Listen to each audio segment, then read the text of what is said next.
quand le goût commence par être réduit, le désir de s'alimenter aussi réduit par la même occasion. Donc, le type de repas que ces personnes âgées devraient consommer, c'est des repas riches en protéines et en vitamines. Aussi, bon, quand on dit vitamines, c'est tout ce qui est sels minéraux, vitamines oméga 3, et tout ça là se retrouve par exemple dans les poissons gras comme les maquereaux, le thon. Alimentation riche en protéines, il faut parler aussi des viandes rouges, donc du foie, et puis en général des viandes rouges parce que tout ça là est suffisamment riche en protéines et des œufs.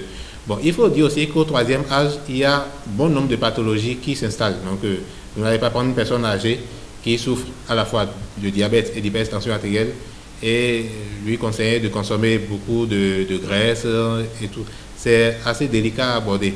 Quand on parle du gras, mais du gras sain. Il faut que ces personnes consomment les produits riches en calcium. Le calcium, on en retrouve dans le lait, les produits laitiers en général, le fromage et tout. Mais le lait dont on parle, c'est le lait non écrémé. Sauf cela, il ne faut pas oublier la consommation en eau.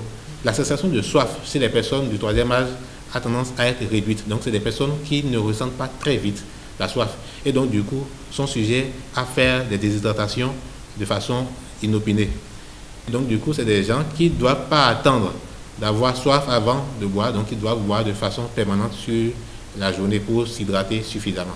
Les vitamines se retrouvent aussi, en majorité d'ailleurs, dans les fruits et les légumes. Donc, c'est des choses qu'on conseille à ces personnes du troisième âge-là.